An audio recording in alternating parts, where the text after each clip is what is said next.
नमस्कार. लक्षवेधीच्या या भागामध्ये आपल्या सगळ्यांचं स्वागत. आपण चर्चा करणार आहोत मराठा आरक्षणाच्या संदर्भातली. मराठा आरक्षणाच्या निमित्तानं सुरू केलेल्या संभाजीराजे छत्रपती यांच्या नेतृत्वातल्या आंदोलनाचा एक आणखीन टप्पा नाशिकमध्ये पाहायला मिळाला. नाशिकमध्ये सुद्धा आरक्षणाच्या निमित्तानं अपेक्षित असलेल्या मागण्या लावून धरत असल्याचं सांगत संभाजीराजे यांनी मूक आंदोलन केलं. पण हे सगळं घडत असताना कोल्हापुरातून सुरू झालेलं आंदोलन नाशिक पर्यंत पोहोचेपर्यंतच्या दरम्यान अनेक गोष्टी घडलेल्या आहेत.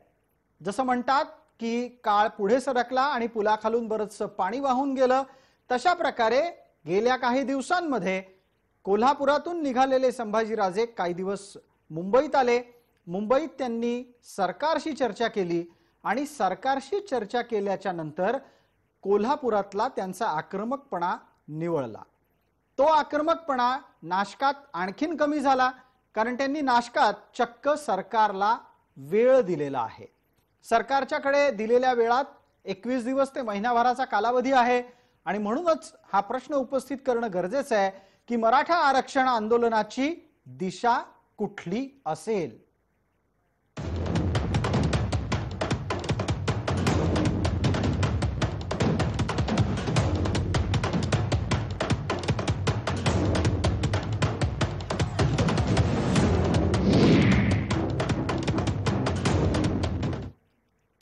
नाशकातल्या पत्रकार परिषदेमध्ये संभाजीराजेंनी घेतलेली भूमिका अत्यंत संक्षिप्त स्वरूपात आणि महत्त्वाच्या शब्दांमध्ये आपल्या समोर येते. सगळं करायला बहुतांश मागण्या त्यांनी सगळ्या मान्य केल्या, पण हे सगळं करायला त्यांना कमीतले कमीत 21 दिवस लागण्याची शक्यता आहे. म्हणून त्यांनी आम्हाला विनंती केली की आम्ही सगळ्या तुमच्या बहुतांश मागण्या मान्य केलेत, पण आम्हाला हे 21 दिवस हे द्यावेत तुम्ही, जेणेकरून आमचं होमवर्क किंवा जे प्रशासकीय ज्या गोष्टी असतात त्या करण्यासाठी आम्ही जोरात युद्ध पातळीवर सिस्टम लावू. या निमित्तानं काही प्रश्न उपस्थित होतात, ते एकदा ग्राफिक्सच्या माध्यमातून आपण विचारूयात. हे प्रश्न आंदोलन सुरू करण्याच्या काळात स्वतः संभाजीराजेंच्या कडूनच व्यक्त झाले होते. त्या अनुषंगाने विचारू इच्छितो की सारथीमध्ये खासगी संचालक नेमण्याची मागणी आता त्यांनी वगळलेली आहे की अद्यापही ती मागणी त्यांची कायम आहे. दुसरा मुद्दा येतोय की सारथीला स्वायत्तता देण्याचा निर्णय कागदावर कधी येणार याबाबत सरकारशी त्यांची बोलणी सुरू आहेत का. सारथीला 1000 कोटी रुपयांचा निधी किती दिवसांमध्ये दिला जाणार आहे. मराठा तरुणांच्या प्रलंबित नियुक्तीचं काय झालं हाही अत्यंत संवेदनशील मुद्दा आहे, ज्याचा मराठा समाजामध्ये विचार केला जातोय. मराठा आरक्षणाचं आंदोलन पुढे कसं जाणार हा प्रश्नही आपल्याला उपस्थित करावा लागू शकतो. या निमित्तानं चर्चेसाठी आपण आपल्या मान्यवरांकडे परत येतोय. आपले मान्यवर आज चर्चेत कोण आहेत त्यांचा मी आपल्याला पटकन परिचय करून देतो. आपल्या सोबत करण गायकर आहेत. करण गायकर नाशिकहून आपल्या सोबत जोडले गेलेले आहेत. संभाजीराजेंचे ते समर्थक आहेत आणि मराठा आरक्षणाचे सुद्धा समर्थक आहेत. त्यांचं चर्चेत स्वागत. आपल्या सोबत डॉक्टर हेमलता पाटील आहेत, मबियाच्या प्रतिनिधी आणि काँग्रेसच्या प्रवक्त्या या नात्यानं या चर्चेत आहेत.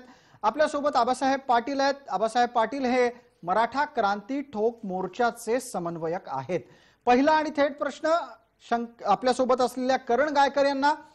करणजी, संभाजीराजेंनी आंदोलनाच्या साठी ब्रेक घेतला आहे का? 1 महिन्याचा, 21 दिवसांचा? अजिबात नाही.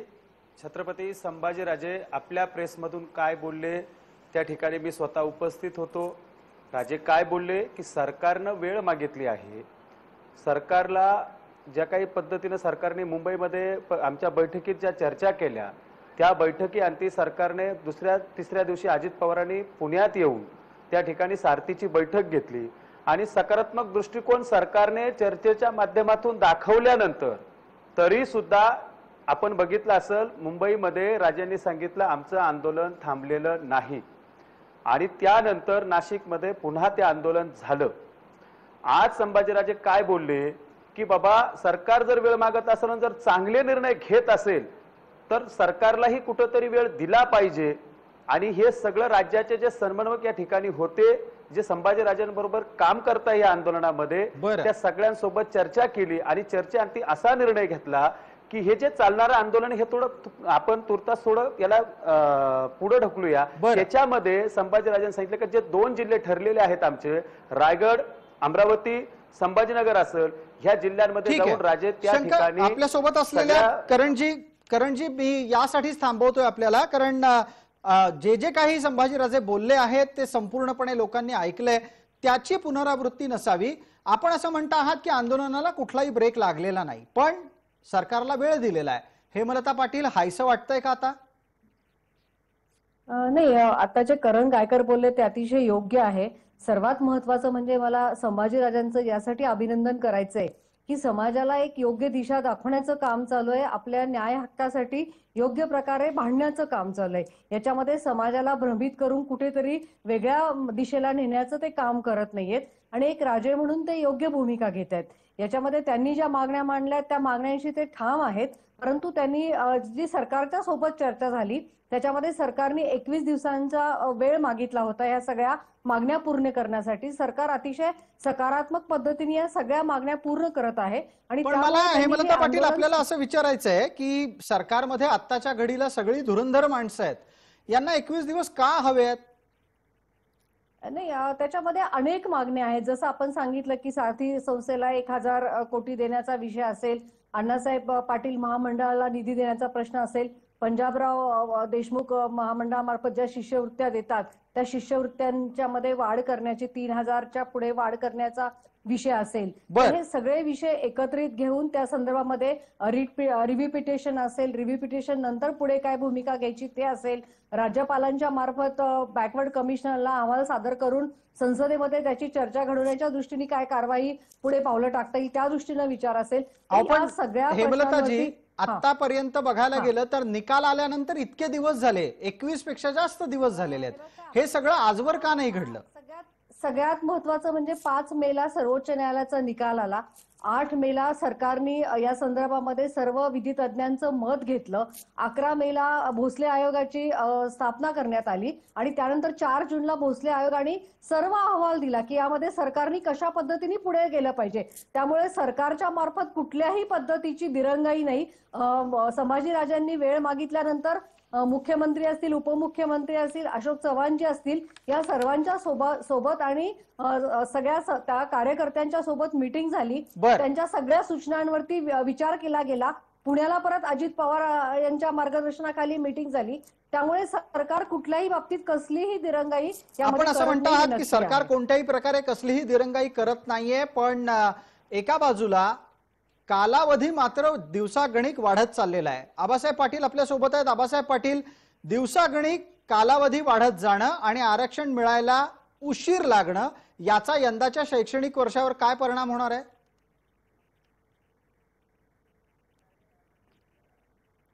आबासाहेब पाटील, आपल्याकडूनच आपला माईक म्यूट आहे, आपला माईक नीट करा. प्रसादजी, मुळात आरक्षण जो विषय झालेला आरक्षण 5 मेला रद्द झालं. रद्द झाल्यानंतर 5 जून झाला. आज जवळपास 25 जून व्हायची वेळ आली. म्हणजे 2 महिने होत आले आता ह्या सगळ्या प्रोसेसला. सगळ्यात महत्वाचं मी चॅनलच्या माध्यमातून तमाम राज्यातल्या जनतेला सांगतो की आरक्षण रद्द झाल्यानंतर सरकारने एक जबाबदारी घ्यायला पाहिजे होती की आरक्षण रद्द झालंय, मराठ्यांनो घाबरू नका, आम्ही तुमच्या ज्या काही सवलती असेल, जरी आरक्षण रद्द झालं तर ते आम्ही तुम्हाला देणार आहोत. अशी कुठलीही प्रकारची सरकारच्या वतीने स्टेटमेंट अद्यापर्यंत आलेलं नाही. पण आपल्याला असं का म्हणायचंय आबासाहेब, कारण सरकार तर असं म्हणतंय की ते रिव्ह्यू पिटिशन अर्थात पुनर्विचार याचिका दाखल करणार आहेत. मी तुमच्या मुद्द्यावर येणार आहे. थोडंसं पाठीमागे एक मला अर्धा मिनिट फक्त द्या. त्याच्यामध्ये विषय काय, यामध्ये काय झालं, कुठली भूमिका घेतली नाही. त्याच्यानंतर छत्रपती युवराज संभाजीराजेने आंदोलन जाहीर केलं. मग या राज्याच्या आशास्थान असलेले कोल्हापूरचे छत्रपती संभाजीराजे साहेब त्या ठिकाणी भूमिका घेतात की मी आता आंदोलन करणार आहे. या आंदोलन करणार आहे म्हटल्यानंतर सरकारची कुठली भूमिकाच नाही. मुख्यमंत्री असेल, उपमुख्यमंत्री असेल, यांनी भूमिका घ्यायला पाहिजे. अशोकराव चव्हाणांनी प्रेस घ्यायला पाहिजे होतं की राजेने आंदोलनात घेऊ नका, आंदोलन करू नये, सरकार आपण काय पाहिजे ते आम्ही तुम्हाला द्यायला तयार आहे, तुम्ही आंदोलनाची वाट बघितली. आज राजेंना सांगण्यात येते की 21 दिवस कुठल्या गणपतीला नवस केलं का मुख्यमंत्र्यांनी? 21 दिवसानंतर तुम्ही पावणार आहेत का महाराष्ट्रातल्या मराठ्यांना? ते काय वेळ काढूपणाचं फक्त सध्या धोरण चालू आहे. ह्याच्या पलीकडे यांनी मराठ्यांना 2 वर्ष झालं काय दिलं नाही.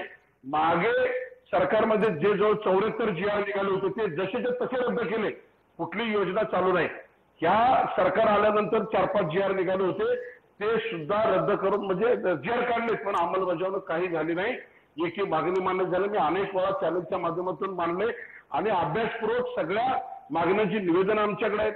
याच्यावरची एक प्रतिक्रिया घेऊयात पटकन. आबासाहेब, आपण एक थेट प्रश्न उपस्थित केलेला आहे. 21 दिवसांनी मराठ्यांना हे सरकार पावणार आहे का? हेमलता पाटील, आपलं उत्तर. नाही, आबासाहेबांचा पूर्णपणे आदर करून मी त्यांना अतिशय प्रामाणिकपणे सांगू इच्छिते की संभाजीराजांच्या सोबत ज्यावेळी मीटिंग झाली त्यानंतर लगेच अशोक चव्हाण साहेबांनी प्रेस घेतली. मुख्यमंत्र्यांनी प्रेसमध्ये ह्या सगळ्या मुद्द्यांच्या संदर्भात सांगोपांग चर्चा केली. अजितदादांनी त्या संदर्भात मीटिंग घेतली आणि सगळे मुद्दे म्हणजे सारथीच्या स्वायत्ततेपासून ते शिष्यवृत्तीपर्यंतचे सगळ्या मुद्द्यांवरती सरकार अतिशय गंभीरपणे कारवाई करत आहे आणि 100% सरकार त्याच्याशी कारवाई करण्याच्या बाबतीत अतिशय प्रामाणिकपणे सगळे प्रयत्न करतंय. दुसरी गोष्ट, रिव्ह्यू पिटिशनची गुरुवारपर्यंत रिव्ह्यू पिटिशन दाखल होईल. रिव्ह्यू पिटिशन दाखल करताना फक्त 102वी घटना दुरुस्तीचा विषय आहे का? तर 50% जी आरक्षण मर्यादा आहे त्याच्यावरती सगळ्यात महत्वाचा विषय आहे. तर ह्या सगळ्या गोष्टींचा विचार करावा लागेल. रिव्ह्यू पिटिशन पण 21 दिवसात तुम्ही तुमची कारवाई पूर्ण करणार आहात. 21चा 22वा दिवस होणार नाही? 100% एकाधिक 10 दिवस, 15 दिवस, 21 दिवस अशी ती फक्त वेळ मागून घेतलेली आहे. अच्छा, म्हणजे थोडक्यात तुम्हाला 21 दिवसांच्या ऐवजी 3 आठवडे म्हणता आला असं. हे ताई तुम्ही जे सांगताय म्हटले 3 आठवडे का म्हटले नाही, या गोष्टीला काही अर्थ नाहीये ना. म्हणजे सरकार गंभीर आहे, महत्वाचं आहे. सरकार गंभीर असतं, तुम्ही सरकार गंभीर असतं. या राज्यातल्या कुठल्या जनतेला, कुठल्या समाजाला, सगळ्या तमाम बहुजन समाजाला सुद्धा पटलेलं नाही की युवराज छत्रपती संभाजीराजांनी आंदोलन करावं म्हणून. आणि तुम्ही आज मराठा समाजासोबत छत्रपतीने आंदोलन करायला लावलं. ह्याच्यापेक्षा दुर्दैव या महाराष्ट्रात कुठलं नाही. तुम्ही मान्यच करायला पाहिजे या विषयावरचं. जर सरकारला मागण्या मान्य करायच्या असत्या तर सगळ्या मागण्याचे GR काढून तुम्ही छत्रपतींच्या हातात दिले असते. हेमलता पाटील, आपण आंदोलनाची वाट पाहत होतात हा आक्षेप आहे. तुम्ही उत्तर द्याच, पण तत्पूर्वी एकदा आपल्यासोबत असलेल्या करण गायकर यांना बोलतं करतो. गायकरजी, आपण सांगा, छत्रपतींनी आंदोलन सुरू केलंय. बरं, हे आंदोलन सुद्धा सुरू झालं आणि सरकार लगेच त्यांच्या मागण्यांच्या संदर्भात सक्रिय झालं असं दिसत नाही. हे आंदोलन कोल्हापुरात होतं, कोल्हापुरानंतर नाशकात होतं, नाशकात नंतर सुद्धा 21 दिवसांची मुदत मागून घेतली जाते आणि तीही तुम्ही द्यायला तयार असता. सरकारच्या कलानं आंदोलन पुढे चाललंय का? करण गायकर. अजिबात नाही. आबा पाटील आमचे मित्र आहेत, त्यांनी जे प्रश्न उपस्थित केले अत्यंत योग्य आहेत. राज्य सरकारने कोणाची वाट पाहायची गरज नव्हती. राज्य सरकारला सगळे विषय माहीत होते आणि मागच्या सरकारमध्येही शिवसेना हा पक्ष आमचा त्याच्यात होता. त्या सगळ्या पक्षांनी सगळ्या गोष्टी त्यांना माहीत असताना त्यांनी करायला पाहिजे होतं. परंतु आता देर आहे दुरुस्त आहे. आणि एक लक्षात घ्या, राजांनी त्यांना 21 दिवस सांगितलं म्हणजे राजांनी पुढचा अल्टिमेट सुद्धा दिलेला आहे. जर आमच्या मागण्या मान्य झाल्या नाही तर पुणे ते विधान भवन हा लॉंग मार्च राजे या सरकारच्या विरोधात काढणार आहे. त्यामुळं सरकारने आता फसवीचा संधी ही मला विशेष वाटते या सरकारचं की हे सरकार आता राजांना तरी फसवणार नाही. कारण आमच्या सगळ्यांची फसवणूक मागच्या सरकारने केली. कशाच्या भरोशावर आहे आपला हा विश्वास? करण गायकरजी, कशाच्या भरोशावर आहे की हे सरकार किमान संभाजीराजेंना फसवणार नाही? अहो, ज्यांनी 5 मे पासून आतापर्यंत पुनर्विचार याचिका दाखल केली नाही, नियुक्त्या दिल्या नाहीत, त्या बाबतीत तुम्ही अजूनही विश्वास ठेवायला तयार आहात? आम्ही विश्वास ठेवायला मुळीच तयार नाही. परंतु एखादी प्रक्रिया करायला जर राज्य सरकार एक पाऊल पुढे आले, आता इथून मागे त्यांनी काय केलं हे सगळ्यांना माहिती आहे. त्यांनी कशा पद्धतीनं भारतीय जनता पार्टीचं सरकार, शिवसेनेचं सरकार त्या ठिकाणी होतं त्यावेळेस आमची कशी फसवणूक झाली, आताही हे महाआघाडीचं सरकार आहे हेही कशा पद्धतीने करते. आम्हाला कोणाची बाजू घ्यायची नाही. पण जर आता राज्य सरकार देर आहे लेकिन दुरुस्त आहे जर येत असेल आणि राजेंना दिलेला शब्द जर ते पाळत असेल तर निश्चितपणे त्यांना वेळ दिला पाहिजे. अरे 50 वर्षापासून चाललेला हा लढा आहे. 21 दिवस आपण देऊ, पण नाही केलं तर तुम्हाला सांगतो राजेंनी स्पष्ट भूमिका त्या ठिकाणी डिक्लेअर केलेली आहे की आमचा लॉंग मार्च येईल आणि लॉंग मार्च हा कुठल्याही सरकारला परवडणारा नसेल. त्यामुळं राज्य हेमलता सरकार पाटील, 100% मग या मागण्या पूर्ण कराव्या. अशा वेळेला काही तात्काळ गोष्टी ज्या तुमच्या हातात आहेत करणं, त्या का होताना दिसत नाहीत? अधिसंख्य पदांच्या निर्मितीचा विषय आहे, दुसऱ्या बाजूला तत्काळ पद्धतीनं तुम्हाला सारथीच्या संदर्भातले विषय मार्गी लागू शकतात, तेही होत नाहीयेत. प्रसादजी, मला वाटतं माहितीत काहीतरी गफलत होतीये. बरं. सगळे विषय मार्गी लागलेले आहेत. मार्गी लागण्याच्या दृष्टीने काही 2-4 विषयांमध्ये काही ज्या अडचणी आहेत त्याच्यामध्ये सरकार फक्त मागे आहे. परंतु कुठले विषय मार्गी लागलेत? आपण जरा 1, 2, 3, 4 सांगितलं तर खूप बरं होईल. कुठले विषय मार्गी लागलेत? संदर्भामध्ये असेल, निधी अलॉट करण्याच्या संदर्भामध्ये विषय असेल, रिव्ह्यू पिटिशनच्या संदर्भामध्ये विषय असेल, राज्यपालांच्या मार्फत केंद्र सरकारकडे अप्रोच होण्याचा विषय असेल, तर संभाजीराजे एक मिनिट मला बोलू देत. नाही, आपण हेमलताजी बोला. फक्त माझं म्हणणं काय आहे ना, तथ्य आधारित कृपया मांडा आपली भूमिका. आपण काय काय केलं आतापर्यंत? किमान 3 गोष्टी मला सांगा, फक्त 3 गोष्टी. हेमलताजी सांगते ना, ते आता सांगितले ना, मी 3 गोष्टी सांगितल्या ना. फक्त मला एकच असं याच्यामध्ये महत्वाचं असं म्हणावंसं वाटतंय की जर सरकार आणि आंदोलनकर्ते यांच्यामध्ये सामंजस्याने पुढे जाण्याचा विचार असेल करोनाच्या पार्श्वभूमीवर, तर बाकीच्यांना पोटदुखी का होतीये? कोणाला होतीये पोटदुखी? शांत का? तुम्हाला आबासाहेबांना पोटदुखी का होती असं थेट विचारायचंय का? आबासाहेबांच्या पोटदुखीचा विषयच नाहीये. आबासाहेबांच्या पोटदुखीचा विषयच नाहीये. जर सरकार म्हणतोय की आम्ही, आणि संभाजीराजे म्हणतात की आम्ही सामंजस्याने मार्ग काढू, करोनाचं संकट आहे, ते सरकारला वेळ द्यायला तयार आहे, सरकार कारवाई करायला तयार आहे, तर मग संभाजीराजांनी एवढा वेळच का मागितला? संभाजीराजांच्या आंदोलनाची धारच कमी झाली का? असं का होतंय? सरकारला वेळच का तुम्ही देताय? आणि तुम्ही काय चालवलंय हे? जर राज्यामधला एखादा प्रश्न सामंजस्याने पुढे जाण्याच्या परिस्थितीमध्ये आहे आणि 1 महिन्यामध्ये सरकारने निर्णय नाही घेतला, तर संभाजीराजे ठाम आहेत ना. अगदी आंदोलन ठीक आहे. आपलं म्हणणं आलं समोर. वेळेची मर्यादा आहे. एक पटकन पुढचा प्रतिक्रियेसाठीचा प्रश्न हा आपल्या सोबत असलेल्या आबासाहेब पाटलांना. आबासाहेब पाटील, सामंजस्यानं चाललेलं आंदोलन आहे हे, असं आता सरकार म्हणायला लागलंय.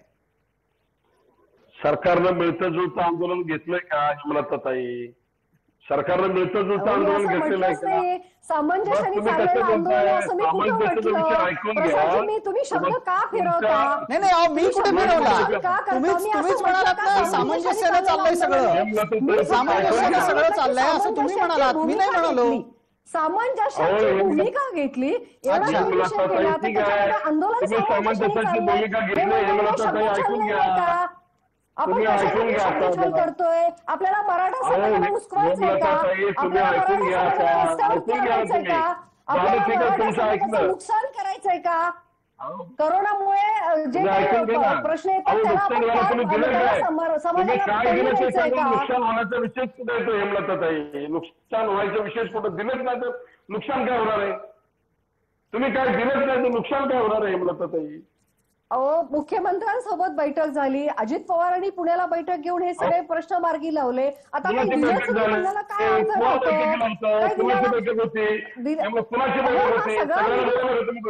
सगळा निधी झाली आहे, शिष्यवृत्ती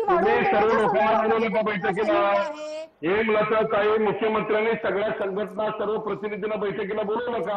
याच्यातला एक तांत्रिक मुद्दा. 1च मिनिट आबासाहेब थांबा, मला एक प्रश्न विचारायचा आहे.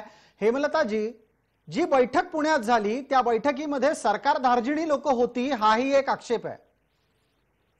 आता तुम्ही जर संभाजी महाराजांना सरकार धार्जिणी म्हणत असाल, नाही, त्यांना वगळा, त्याच्याशिवाय कोणाला बोलवलं गेलं होतं आणि सर्व समाज घटकांच्या समन्वयक प्रतिनिधींना का बोलवलं नव्हतं असाही प्रश्न उपस्थित झाला होता. राष्ट्रपती नियुक्त खासदार आहेत ते, आणि त्यांना जर तुम्ही सरकार धार्जिणी म्हणत असाल तर मग आता याच्यावरती मी काही बोलूच शकत नाही. त्याच्यामध्ये विनायक करण गायकर यांना विचारूयात. करण गायकर, आपल्याला असं वाटतंय का की सरकार आत्ताच्या घडीला सगळ्या मराठा समन्वयकांना सोबत घेऊन पुढे जाते आहे? 100% त्याच्यामध्ये बघा, छत्रपतींवर कोणी आक्षेप घ्यायचं कारण नाही. छत्रपती हे कोणत्याही पक्षाला मिंदे नाहीत. छत्रपती कोणत्याही पक्षाची बाजू घेत नाही. समाजाला योग्य दिशेने ते घेऊन चाललेले आहेत, समाजाला योग्य दिशा देत आहे. अरे आमच्या पोरांचे मस्तक भडकावून जर कोणी आंदोलन करीत असेल, त्यांच्यावर जर गुन्हे दाखल होत असतील तर आबा पाटलांना आम्हाला त्याच्यातला चांगला अनुभव आहे. आजही आमचे पोरं त्या केसेससाठी दारोदार फिरतायत, त्यांना कोणाची मदत होत नाही. जर अशा प्रश्नांवर जर छत्रपती संभाजीराजेंनी सरकारला, तुम्ही विचार करा, आतापर्यंत मराठा समाजाने आंदोलन केलं हो. आमची टॅगलाईन काय आहे? आम्ही बोललो, समाज बोलला, आता लोकप्रतिनिधीनं तुम्ही बोला. कारण त्याच्यामध्ये काही एका पक्षाचे लोकप्रतिनिधी नाहीत, सगळ्या पक्षाचे लोकप्रतिनिधी त्या ठिकाणी येतात आणि ते त्यांच्या जबाबदाऱ्या काय आहे या निश्चित करताय. याचा अर्थ छत्रपती संभाजीराजांवर आक्षेप घेणं म्हणजे अक्षम चूक आहे आणि ही कदापि माफ करण्यासारखी नाही. कारण आमचं आंदोलन हे काय आमचं नाही, तर ते समाजाचं आंदोलन आहे. अरे पोरांना जर केस झाला, उद्या आम्ही मोर्चे काढले, त्या मोर्चांमध्ये जर करण गायकरजी एक मिनिट करण गायकरजी, इथे एक प्रश्न उपस्थित झाला की सारथीच्या बैठकीमध्ये सगळ्यांना का बोलवलं नाही, त्याचं उत्तर आहे का काही? त्यांना धारण करू शकत नाही एवढी कोणाची ताकद पण नाहीये. करणजी, एक छोटासा प्रश्न इथे थोड्या वेळापूर्वी आबासाहेब पाटलांनी उपस्थित केला, त्याचं उत्तर आहे का की सारथीच्या बैठकीत सगळ्यांना आमंत्रित का केलं नाही?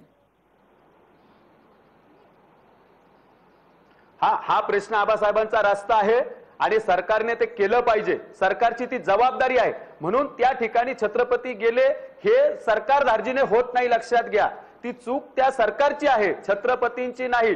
सरकारच्या वतीनं ज्यांना निमंत्रित करण्यात येतं ते लोक त्या ठिकाणी गेले. सगळ्यांना केलं पाहिजे हे मत माझं स्वतःचं आहे. अगदी करण गायकर, आपण एक अत्यंत स्पष्ट आणि ठाम भूमिका घेतलीत की सर्व समन्वयकांना सोबत घेऊन बैठकीच्या निमित्तानं निर्णयापूर्वीची प्रक्रिया आणि चर्चा झाली पाहिजे. वेळेची मर्यादा आहे. करणजी, एक छोटा आणखीन प्रश्न आपल्यासाठी आहे. आपल्याला असं वाटतं का की सारथी अनुषंगानं सरकारनं घेतलेल्या निर्णयांच्या बाबत त्याच्या अंमलबजावणीसाठी आपल्याला अधिक वेळ लागू शकतो? नाही, अजित पवारांनी स्पष्ट त्या दिवशी केलंय. बघा, त्यांनी कोल्हापूरचं उपकेंद्राची जागा सुद्धा त्या ठिकाणी निश्चित करायला सांगितली. आज त्या ठिकाणचे पालकमंत्री बंटी पाटील, जे सतेज पाटील आहेत, त्या ठिकाणी ते जागा पाहणीसाठी सुद्धा गेले. जर सरकार चांगलं करत असेल तर सरकारचं अभिनंदन करायला सुद्धा आम्ही मागे पुढे पाहणार नाही. कारण जर समाजासाठी चांगलं होत असेल तर त्याच्याबरोबर आबा पाटील असतील, आम्ही असेल, आम्ही सगळे सरकारच्या बरोबर राहू. पण सरकारने जर दगाफटका केला तर मग मात्र सरकारला सुट्टी सुद्धा मिळणार नाही. ह्या आपल्या या लाईव्हच्या माध्यमातून मी सांगतो. वेळेची मर्यादा आहे. एक पटकन पुढची जाता प्रतिक्रिया आपल्याला आबा पाटील यांची घ्यायची आहे. आबासाहेब पाटील बोला. प्रसादजी, आता आमचे मित्र करण गायकरांनी सांगितलं सरकारवर एक विश्वास ठेवलेला आहे आणि मी मगाशी सांगितलं की आता 21 दिवसानं मुख्यमंत्री उपमुख्यमंत्री या राज्याला, मराठा समाजाला पावणार आहेत का? मी आपल्या मागण्यांच्या संदर्भामध्ये सांगतो, वेळोवेळी पाठपुरावा करत असताना या सरकारची उदासीनता काय, इच्छाशक्ती का नाही? मुळात सगळ्यात महत्वाचा मुद्दा जो आहे की या राज्यामध्ये शिवस्मारकाचा जो मुद्दा, प्रमुख मुद्दा होता, हा या मागण्यातून या मुख्यमंत्र्यांनी, उपमुख्यमंत्र्यांनी आणि अशोकराव चव्हाण वगळून टाकला.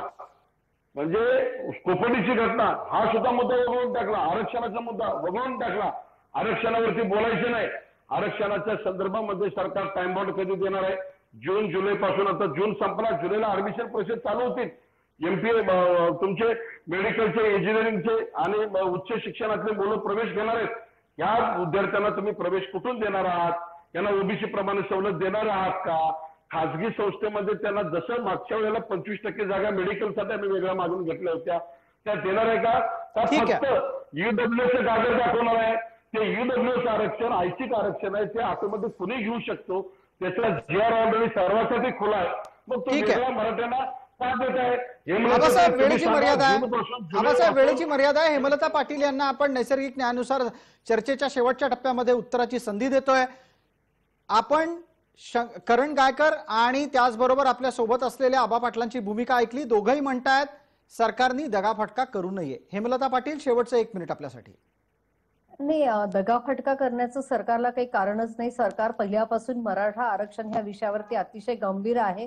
आता ज्या काही न्यायालयीन बाबी आहेत, ज्या काही समोर येत आहेत बाबी, त्या सगळ्यातून सरकार योग्य पद्धतीने मार्ग काढतंय आणि त्याच्यामध्ये मराठा आंदोलकांनी आणि विशेषतः संभाजीराजांनी जी सामंजस्याची भूमिका घेतली आहे आणि त्याच्यानुसार त्यांनी ज्या मागण्या मांडल्या त्या सगळ्या मागण्या पूर्ण करायला सरकार बांधील आहे. आणि पुढच्या महिन्यामध्ये आपण या विषयावर परत चर्चा ठेवा. परत आपण या चर्चेवरती सरकारने काय काय मागण्या मान्य केल्या त्या संदर्भामध्ये आपण सविस्तर निवेदन. अगदी हेमलता पाटील, आपण म्हटल्याप्रमाणे 1 महिन्याच्या नंतर या संपूर्ण प्रकरणाचा पुन्हा एकदा पाठपुरावा आम्ही करूच. तुर्तास आपण सर्व मान्यवर या चर्चेत सहभागी झालात त्याबद्दल आपले हार्दिक आभार, धन्यवाद.